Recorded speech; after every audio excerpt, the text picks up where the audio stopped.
আসসালামু আলাইকুম এভরিওয়ান। বোনের মৃত্যু গল্পের ৩ নম্বর পর্ব। আর ভিডিওটা যদি ইউটিউব থেকে দেখো তাহলে অবশ্যই চ্যানেলটা সাবস্ক্রাইব করে দিবা, আর যদি ফেসবুক পেজ থেকে দেখো তাহলে অবশ্যই পেজটা ফলো করে দিও। তো চলো বেশি কথা না বলে গল্প শুরু করা যাক। এই ট্রেনের ভেতরে আজকে আপনাকে মারা হবে, এটা জানেন? এটা বলতেই ছেলেগুলো বসা থেকে উঠে আমার কাছে এসে দাঁড়িয়ে গেল। আমি এখন ভয়ে কাঁপতে লাগলাম। ভয়ে ভয়ে বললাম, আপনি কে? এটা কি আমি জানতে পারি?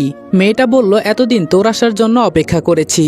তোর দাদা আমার বাবাকে শরীর থেকে মাথা আলাদা করে খুন করেছে, আর আমি তো আজকে এই দিনের জন্যই অপেক্ষা করছি। ভেবেছিলাম হয়তো তোর বাবা আসবে, কিন্তু তুই আসলি। আমি বললাম, দেখুন, যা করেছে আমার দাদা করেছে, আমি তো কিছুই করি নাই, তাহলে আমাকে কেন মেরে ফেলবেন? মেয়েটা বলল, এই তলোয়ারটা দে। একটা ছেলে ইয়া বড় একটা ছুরি দিতে দিতে বলল, চিন্তা করিস না, আজকে তুই মর, খুব শীঘ্রই তোর বাবা মাকে তোর কাছে পাঠিয়ে দিব। আমাকে যদি মেরেও ফেলে তাও আমি মুখে কিছু বলবো না, তবে আমার মায়ের নামে কেউ কিছু বললে আমার শরীর জ্বলে। আমি বললাম, আমাকে তো আগে মেরে দেখ, পরে আমার আম্মুর কথা বলিস। মেয়েটা বলল, মৃত্যুর সামনে বসে মৃত্যুকে আলিঙ্গন করতেছিস আর বলিস আমাকে আগে মেরে দেখ। এখানে আজকে তোকে বাঁচানোর মতো কেউ আছে নাকি? আমি বললাম, আমি মারার আগে আমাকে মেরে ফেল, না হলে। মেয়েটা বলল, না হলে কি করবি তুই, হিজড়া শালা? তোর নাকি রাগ নাই? তুই আবার আমাদের কি করবি? সাথে সাথে ঠাস করে মেয়েটার গালে 2টা চড় দিলাম। আমি বললাম, তোর সাহস তো কম না, আমার মা আমাকে যা ইচ্ছা বলবে, তাই বলে তুই কেন আমাকে এগুলা বলবি? সাথে সাথে একটা ছেলে আমার গলা চেপে ধরে বলল, ম্যামকে চড় দেওয়ার সাহস তোর কি করে হলো? মেয়েটা বলল, এই তোরা ওকে ছাড়, দেখি ওর কত বড় কলিজা আছে, আজকে তোর ভেতরে কি কি আছে সব কেটে কেটে দেখব। হঠাৎ ট্রেনের বগি আপনা আপনি অন্ধকার হতে লাগলো, কিছুই দেখা যায় না, কেউ আসছে মনে হয়। আর অন্ধকারে কে জানি আমাকে টান দিয়ে ধরে দরজার কাছে এসে ঠেলা দিয়ে বাহিরে ফেলে দিল। মনে হচ্ছে যেন আমি একটা গাড়ির ভেতরে গিয়ে পড়েছি, তবে মাথায় আঘাত লাগার কারণে অজ্ঞান হয়ে গেলাম। যখন আমার জ্ঞান ফিরল তখন দেখি আমি একটা হলরুমে চেয়ারে বসানো অবস্থায় পড়ে আছি, আর আমার সামনে সম্পূর্ণ একটা পরিবার বসে আড্ডা দিচ্ছে। আমার সমবয়সী একটা ছেলে জিজ্ঞেস করলো, ভাইয়া আপনার জ্ঞান ফিরেছে? আমি বললাম, কিন্তু আমি এখন কোথায় আছি কিছুই তো বুঝতে পারছি না। তখন কাকা বলে উঠল, তোমার মায়ের সাথে আমার কথা হয়েছে, উনি তোমাকে এখানে পাঠিয়েছে, আর ট্রেন থেকে বাঁচিয়ে এনেছি তোমাকে আমি। আজকে আমি তোমাদেরকে সবচেয়ে বিশ্বস্ত বুকমেকার ওয়ানেক্স সম্পর্কে বলতে চাই, যেটি পিএসজি এবং সিরিয়ার অফিসিয়াল পার্টনার। এই অ্যাপে আপনি cricket, football, tennis live match দেখতে এবং তাদের স্কোর ভবিষ্যৎবাণী করে সহজেই অর্থ উপার্জন করতে পারবেন। সেই সাথে BMW গাড়ি, আইফোন, ল্যাপটপ এবং আরও অনেক নগদ পুরস্কার জেতারও সুযোগ রয়েছে। এই অ্যাপটিতে আপনি crash, crystal, under and over 21 ইত্যাদি গেম খেলে সহজেই আয় করতে পারবেন। সাইন আপ করার সময় আমার প্রচার কোড রিদওয়ান8 ব্যবহার করে আপনার প্রথম জমাতে 24,000 টাকা পর্যন্ত পান। আপনি বিকাশ, নগদ, ব্যাংক, ক্রিপ্টো, পেপাল এবং অন্যান্য সহজ পদ্ধতির মাধ্যমে সহজেই আপনার জেতা টাকা তুলতে পারবেন। এখানে আপনি 24 ঘন্টা 7 দিন গ্রাহক সহায়তা পাবেন। তাই এখনই গুগলে ওয়ানেক্স সার্চ করে অফিসিয়াল ওয়েবসাইটটিতে গিয়ে রেজিস্ট্রেশন করুন। আর রেজিস্ট্রেশনের সময় অবশ্যই আমার প্রচার কোড রিদওয়ান8 ব্যবহার করে প্রথমবার ডিপোজিটে 24,000 টাকা পর্যন্ত পান। আমি বললাম, অনেক অনেক ধন্যবাদ কাকা, আপনারা না থাকলে আজকে হয়তো আমি বাঁচতে পারতাম না। এমনিই তুই কালকে মারা যাবি। একটু আস্তে করে কে জানি এই কথাটা বলল। আমি বললাম, কি মারা যাব মানে? এটা বলতেই সকলেই আমার দিকে একদৃষ্টিতে তাকিয়ে আছে। কাকা বলল, আচ্ছা বাবা, এত দূর থেকে এসেছো, যাও হাত মুখ ধুয়ে আসো। একটা ছেলে বলল, ভাইয়া আমার সাথে আসেন। আমি বললাম, চলো। ওদের বাসার সামনে পুকুরে নিয়ে গেল। আমি বললাম, তোমাদের পুকুরটা খুব সুন্দর। ছেলেটা বলল, এখানে আমরা সবাই গোসল করি। আমি বললাম, আমাদের শহরে তো এসব পুকুর দেখাই যায় না, শুধু বিল্ডিং আর বিল্ডিং, ওইগুলা দেখে এখন বিরক্ত হয়ে গেছি। আচ্ছা, তোমার নামটা তো জানা হলো না। ছেলেটা বলল, জি ভাইয়া, আমার নাম সুমন। আমি বললাম, খুব সুন্দর নাম। আচ্ছা, একটা কথা আমি শুনেছি, এই গ্রামে যারা আসে তারা নাকি আর যেতে পারে না। সুমন বলল, এত কথা বলেন কেন ভাইয়া? আমি বললাম, রাগ করলা নাকি? সুমন বলল, না, রাগ করার কি আছে, তবে এসব কথা আমার কাছে বলবেন না। আমি বললাম, কি ব্যাপার, পানির মাঝে রক্তের মতো কি দেখা যায়? সুমন বলল, এসব কিছু না, আপনার কাজ হয়ে থাকলে চলেন। আমি বললাম, চলো। ভেতরে যেতেই আমাকে টেবিলে বসিয়ে সবাই খাবার বেড়ে দিতে লাগলো। কাকা বলল, তোমাদের সাথে আত্মীয়তা করব, এটা আমার ভাগ্যের বিষয়, জানো বাবা। আমি বললাম, এমনটা বলবেন না কাকা। কাকা বলল, তোমার দাদা খুব ভালো মানুষ ছিলেন। শুধু মানুষ? আমি বললাম, আর বলা লাগবে না, আমি সব জানি। সুমন বলল, তোমার মা বাবাকে সাথে নিয়ে আসতা, ওনাদের সেবা যত্ন করার খুব ইচ্ছে আমাদের। কাকা বলল, বড়দের মাঝে কথা বলতে হয় না, তোকে এটা শিখাইনি? তুই কি একটু চুপ থাকতে পারিস না? সুমন বলল, প্রতিশোধের নেশায় অন্ধ হয়ে গেছি, না হলে শহর থেকে ওদের তুলে আনবো। আমি বললাম, কি হয়েছে কাকা? কাকা বলল, আরে বাবা, এমনিই ছেলেটার মাথায় একটু সমস্যা আছে, তুমি বাদ দাও। খাওয়া দাওয়া শেষ করে কাকা বলল, যাও ওই পাশের রুমে আমার মেয়ে তোমার জন্য অপেক্ষা করছে, তুমি দেখা করে আসো। আমি বললাম, কিন্তু কাকা। কাকা বলল, আরে যাও যাও, ভয় পেও না। আমি আর কিছু বললাম না। আস্তে আস্তে হেঁটে কাকার দেখানো রুমটাতে চলে গেলাম। দেখি বিছানার উপর একটা মেয়ে বসে আছে, তবে মেয়েটার কপালে কালো একটা রং লাগানো, আর নাকের দুই সাইডে রক্তের দুইটা লম্বা করে দাগ আছে, আর ঠোঁটের নিচে সুন্দর করে একটা ট্যাটু করা। এগুলো দেখে আমি খুব অবাক হয়ে গেছি। মুখে এসব কি দিয়েছে? কই আমি মেয়ে দেখতে এসেছি সাজুগুজু করবে তা না, আবার মুখে কি সব লাগিয়ে বসে আছে। তবে মেয়েটা সুন্দর আছে বলতে হয়। মেয়েটা আমাকে দেখে দাঁড়িয়ে পড়ল। মেয়েটা বলল, কি ভাইয়া কেমন আছেন? আমি নির্ভয়ে বললাম, যার কাছে ভবিষ্যতে তোমার বিয়ে হতে পারে তাকেই ভাইয়া ডাকছো? মেয়েটা বলল, আমি এমনই, তবে আপনার সাথে আমার বিয়ে হবে এটা শিওর দিল কে? আমি বললাম, তোমরা তো খুব আজব কথাবার্তা বলো। মেয়েটা বলল, আমি মানুষটাই এমন, আমাকে দেখে সবাই ভয়ে থরথর করে কাঁপতে থাকে। আমি বললাম, আপনাকে দেখে তো আমার ভয় লাগছে না। মেয়েটা বলল, সময়ের জন্য অপেক্ষায় থাকেন, সময়ে সব বুঝিয়ে দিব। আমি বললাম, আচ্ছা আপনার মুখে এসব কি করা? কিছুই তো বুঝতে পারছি না। মেয়েটা বলল, এগুলো জেনে আপনি কি করবেন? আমি বললাম, যাকে বিয়ে করব অবশ্যই তার সম্পর্কে জানতে হবে। মেয়েটা বলল, এই ছেলে এত বিয়ে বিয়ে করবি না, শরীর থেকে মাথা আলাদা করে হাতে ধরিয়ে দিব। আমি বললাম, খুব ভালো মজা করতে পারেন দেখি আপনি, এখন বলেন মুখে এসব কি? মেয়েটা বলল, কপালে যে কালো রংটা আছে ওইটা দেওয়ার মানে 100-200 জনকে মারার ক্ষমতা আমার আছে, আর নাকের মাঝে লাল রক্তটা মাত্র একজনকে মেরে এসেছি, এই জন্য ওই রক্ত দেওয়া। আর ঠোঁটের নিচে ট্যাটু সম্পর্কে বলবি না, এটা অজানাই থাক। আমি বললাম, আপনার নামটা জানি কি? মেয়েটা বলল, আখি। এবার আমি হাসতে লাগলাম। মেয়েটা বলল, আমাকে দেখে কি তোর হাসি পায়? আমি বললাম, হাসি পায় অনেক। কি সব কথা বলেন না আপনি? এই গ্রাম অঞ্চলের মানুষ আবার মানুষ খুন করে, আমার তো বিশ্বাসই হচ্ছে না। আখি বলল, কালকে তোর বিশ্বাস হবে। আর একটা কথা স্পষ্টভাবে জানিয়ে দেই, আমাকে বিয়ে করে তুই রাখতে পারবি না। আমি বললাম, আপনি বাঘ না ভাল্লুক যে আপনাকে বিয়ে করে আমি রাখতে পারবো না? আখি বলল, আমার আসল রূপ দেখলে চিৎকার দিয়ে মারাও যেতে পারিস। আমি বললাম, সেই কতক্ষণ হলো এসব আলতু ফালতু কথা শুনিয়েই যাচ্ছেন। আখি মুচকি হেসে বলল, তোরে বোঝানো যাবে না। আমি বললাম, আমি বুঝতেও চাই না।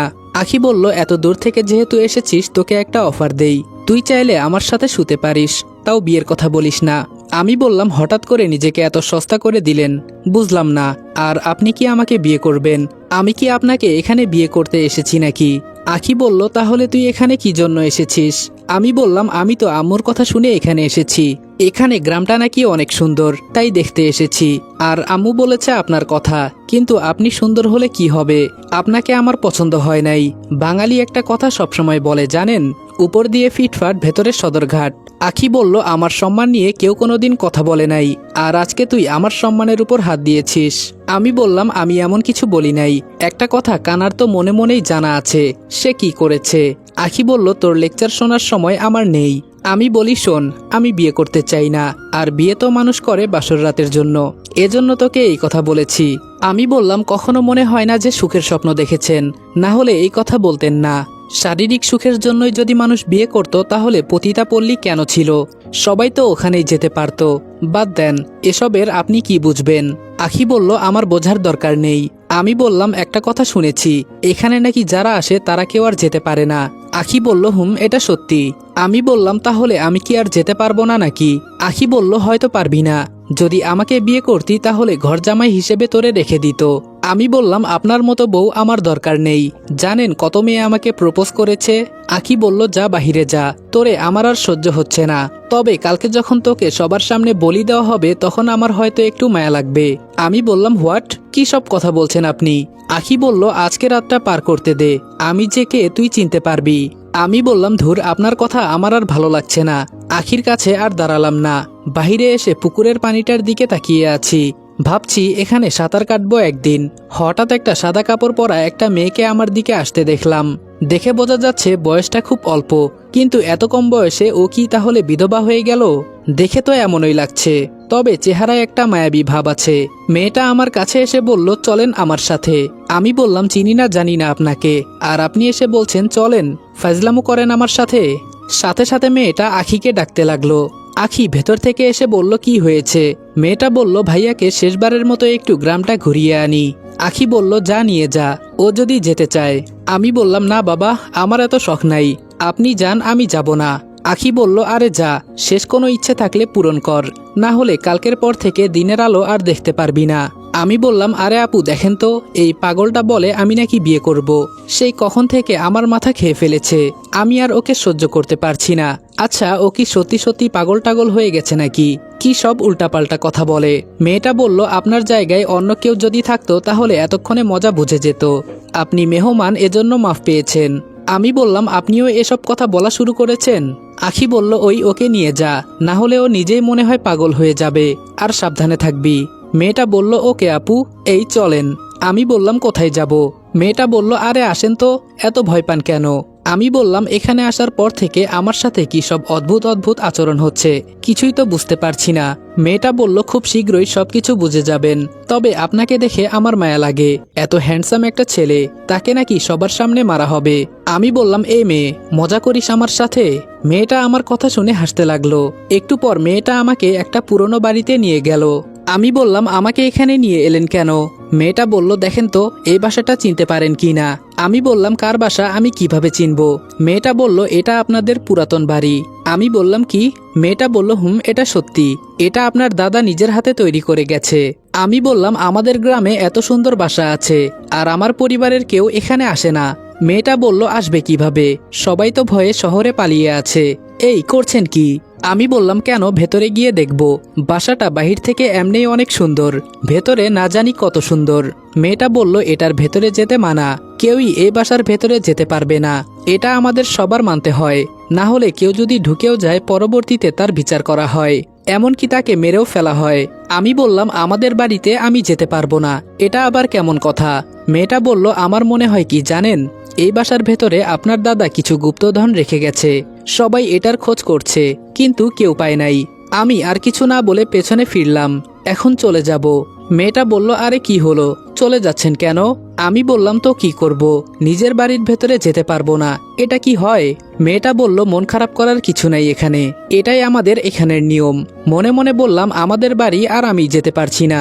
মেয়েটা বলল, বাই দা ওয়ে, আপনাকে কয়েকটা গোপন কথা বলার ছিল। আমি বললাম, কিসের গোপন কথা? মেয়েটা বলল, সত্যি কথা বলতে আপনাকে আমার পছন্দ হয়ে গেছে। আমি বললাম, এসব কথা আমাকে বলবেন না, আর তাছাড়া আপনাকে দেখে তো মনে হচ্ছে আপনার স্বামী মারা গেছে। মেয়েটা বলল, এটা সত্যি, আমার স্বামী মারা গেছে, তবে ওনাকে মেরে ফেলা হয়েছে। আমার গায়ে একদিন হাত তুলেছিল, ব্যাস। আখি আপা জেনে সরাসরি ওর বুকে গুলি করে দিয়েছে। আমি বললাম, আপনিও দেখি আখির মতো কথা বলতে শুরু করে দিয়েছেন। মেয়েটা বলল, কসম করে বলছি, আমি যা বলেছি সব সত্যি, আমার স্বামীকে আখি আপা মেরে ফেলেছে, ওনার প্রচুর রাগ। আমি বললাম, সত্যি নাকি? আর আখি আপনার কি হয়? মেয়েটা বলল, ও আমার চাচাতো বোন। আমি বললাম, ওহ তাই বলেন, এজন্য আপনাদের মাঝে এত মিল। মেয়েটা বলল, আপনাকে আরেকটা সত্যি কথা বলতে চাই, এর বিনিময়ে আমার কিছু চাই। আমি বললাম, আপনার আবার আমার কাছে কিছু চাই? বাহ, খুব ভালো কথা বলেন তো আপনি। আচ্ছা সে যাই হোক, এখন বলেন কি চান আমার কাছে? মেয়েটা বলল, আপনার ঠোঁটে একটা লিপ কিস করতে চাই।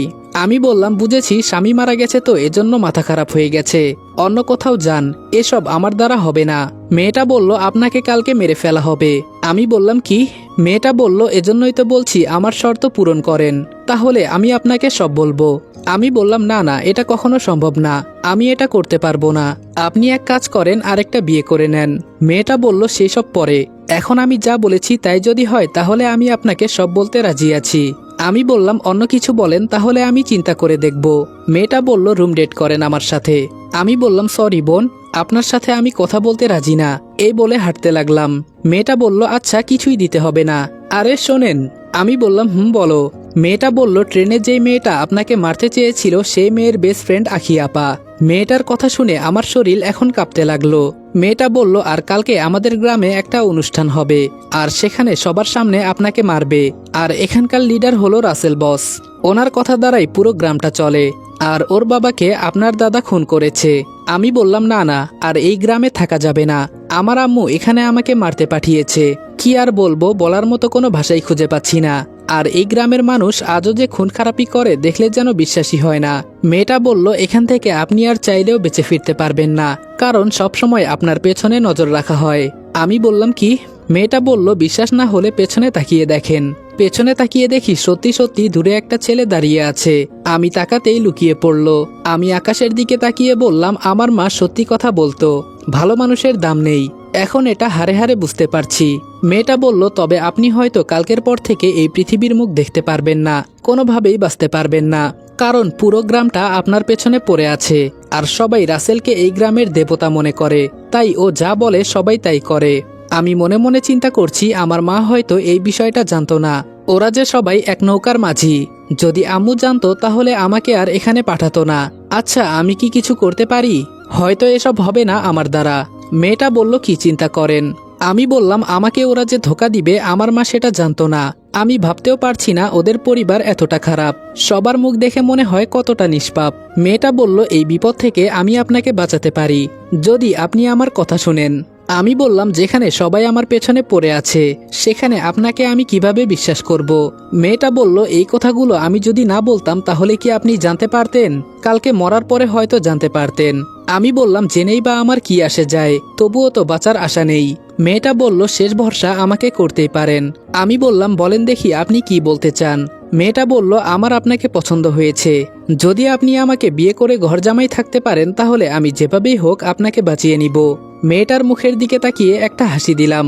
আমি বললাম, একটা কথা বলি, প্রেম ভালোবাসা এভাবে হয় না, এগুলো মন থেকে হওয়া চাই। তাই বলছি আমার এই বিপদে সুযোগ নিবেন না। আর আমি মৃত্যুকে ভয় করি না, যা হবার কালকেই দেখা যাবে। মেয়েটা বলল, আপনাকে মিথ্যা আশ্বাস দিয়ে আর লাভ নেই। যেখানে আমি আমার স্বামীকে বাঁচাতে পারলাম না সেখানে আপনাকে কিভাবে? আমি বললাম, থাক, আর বলতে হবে না, আমি বুঝে গেছি। বাইরে কোথাও ঘুরতে যেতে পারেন না? একা একা ভালো লাগে? মেয়েটা বলল, আমার কথা বাদ দেন, আপনার জন্য আমার খুব খারাপ লাগছে। কিছুই করতে পারলাম না আমি, মাফ করবেন। আমি বললাম, চলেন বাসায় যাই, অনেক দেরি হয়ে গেছে এমনেই। মেয়েটা বলল, পালানোর চেষ্টা করবেন না? আমি বললাম, পালিয়ে গেলে কি আর বাঁচতে পারবো? দেখা যাবে কালকে, যা হবার সবার সামনেই হবে। মেয়েটা বলল, আমি যে আপনাকে এগুলো বললাম যদি আখি আপু জানতে পারে তাহলে আমাকেও মেরে ফেলতে পারে। আমি বললাম, তোমার বোন, আর তোমাকেই মেরে ফেলবে? মেয়েটা বলল, আপনি আপুকে চিনেন না, ওর ভিতরে কোনো মায়া দয়া নাই, হিংস্র পশুর মতো। আমি বললাম, দেখে এমনটা লাগে না, তবে তোমাকে দেখে মনে হচ্ছে যেন বন্দি জীবন পার করছো। মেয়েটা বলল, শুধু আমি না, এই গ্রামের সবাই বন্দি জীবন পার করছে। সবাই ওদের থেকে বাঁচতে চায়, কিন্তু ওদের ক্ষমতা আছে তাই রাসেলের কথাই এই পুরো গ্রামটা চলে। আমি বললাম, শুনে খুব খারাপ লাগলো, আমি যদি পারতাম সবাইকে মুক্ত করে দিতাম, কিন্তু পুলিশ কি করে? মেয়েটা বলল, ওদেরকে টাকা দিয়ে কিনে ফেলেছে। আচ্ছা, এত কিছু জানার পরেও আপনি কিভাবে স্বাভাবিকভাবে কথা বলছেন? এই মুহূর্তে যদি আমাকে বলা হতো কালকে আমার মৃত্যু, আমি তো কই গিয়ে যে পালাতাম ঠিক ঠিকানা নেই। আমি বললাম, ভয় আমারও হচ্ছে, কিন্তু সবকিছু কন্ট্রোল করতে শিখে গেছি, দেখি সামনে কি হয়। আচ্ছা, এত কথা হয়ে গেল, তোমার নামটা তো জানা হলো না। মেয়েটা বলল, পরিচয় না দিয়ে এতক্ষণ আপনার সাথে কথা বললাম, থাক, যদি আপনার সাথে হঠাৎ কোনো দিন দেখা হয় তখন জেনে নিবেন। আমি বললাম, আমার মৃত্যু হবে জেনেও এই কথা বলছেন? মেয়েটা বলল, আমার কেন জানি মনে হচ্ছে আপনি বেঁচে যাবেন। আমি বললাম, চলেন, এখন আর কোথায় যাব? মেয়েটা বলল, বাসায় চলেন। পকেটে হাত দিয়ে দেখি মোবাইল নাই, খোঁজাখুঁজি করছি। মেয়েটা বলল, কি খুঁজছেন? আমি বললাম, ফোনটা তো পকেটে ছিল, কিন্তু এখন মনে হচ্ছে কোথাও পড়ে গেছে। মেয়েটা বলল, পড়ে যায় নাই, নিয়ে নেওয়া হয়েছে, যদি বাসায় ফোন করে জানিয়ে দেন। আমি বললাম, ওদের তো আমি দেখে নিব। মেয়েটা বলল, শুনেছি আপনি নাকি কারো উপর রাগ করেন না। আমি বললাম, আপনি জানেন কি করে? মেয়েটা বলল, শুধু আমি না, মাইকিং করে সবাইকে আপনার বিষয়ে বলে দেওয়া হয়েছে। আমি বললাম, কালকে এই হয় আমি নিজে মরবো, না হলে সব কয়টাকে মারবো, এসব আর সহ্য করা যাবে না। মেয়েটা বলল, কিন্তু আপনার ভেতরে মনে হয় সে রাগ নেই। আমি বললাম, সেনাবাহিনীর ট্রেনিং করা আছে আমার। মেয়েটা বলল, তো চাকরি করলেন না কেন? আমি বললাম, আমি নিজের মতো চলতে পছন্দ করি, তাই ছেড়ে চলে এসেছি। আর তাছাড়া আমার বাবার টাকা পয়সার অভাব নেই। হঠাৎ কোথায় থেকে আখি এসে বলল, কিরে, তোরা এখনো এখানে কি করিস? আমি বললাম, আপনার সম্পর্কে জানার চেষ্টা করছি। আখি বলল, আমার সম্পর্কে জেনে তুই কি করবি? বাসায় চল, অনেক বেলা হয়ে গেছে। আমি বললাম, আমার ফোনটা খুঁজে পাচ্ছি না, আপনার ফোনটা একটু দিবেন, আম্মুর সাথে কথা বলবো। আখি আমার দিকে তাকিয়ে বলল, কারোর সাথে কথা বলার চেষ্টা করিস না, না হলে তুই বিপদে পড়বি। হেঁটে হেঁটে বাসায় যাওয়ার পর আমাকে ভেতরে ঢুকিয়ে বাহির থেকে দরজায় তালা ঝুলিয়ে দেওয়া হয়। তাহলে কি আমি এখান থেকে বেঁচে ফিরতে পারবো না? সত্যি সত্যি মেরে ফেলবে ওরা আমাকে। পরিবারের কারো মুখ আমি আর হয়তো দেখতে পারবো না, কিন্তু বিনা কারণে কেউ যদি আমার গায়ে হাত তুলে, আম্মুর কসম করে বলছি, সব কয়টাকে এখানে কেটে রেখে দিব। যদি আমার মরণ হয় তাও ওদের দেখে নিব। তবে একটা বিষয় পরিষ্কার বুঝতে পারছি, আম্মু এখানে আমাকে নিজের সাহস জোগাতে পাঠিয়েছে, কিন্তু মৃত্যুর মুখে রেখে কেন? আসসালামু আলাইকুম এভরিওয়ান। বোনের মৃত্যু গল্পের 3 নাম্বার পর্ব এখানে শেষ করলাম। ভিডিওটা ভালো লাগলে উড়াধুরা লাইক, কমেন্ট এবং শেয়ার করে দিও। আর চ্যানেলে নতুন হলে অবশ্যই চ্যানেলটা সাবস্ক্রাইব করে দিও। তো দেখা হচ্ছে নেক্সট ভিডিওতে। ততক্ষণ ভালো থাকবা, সুস্থ থাকবা। আল্লাহ হাফেজ।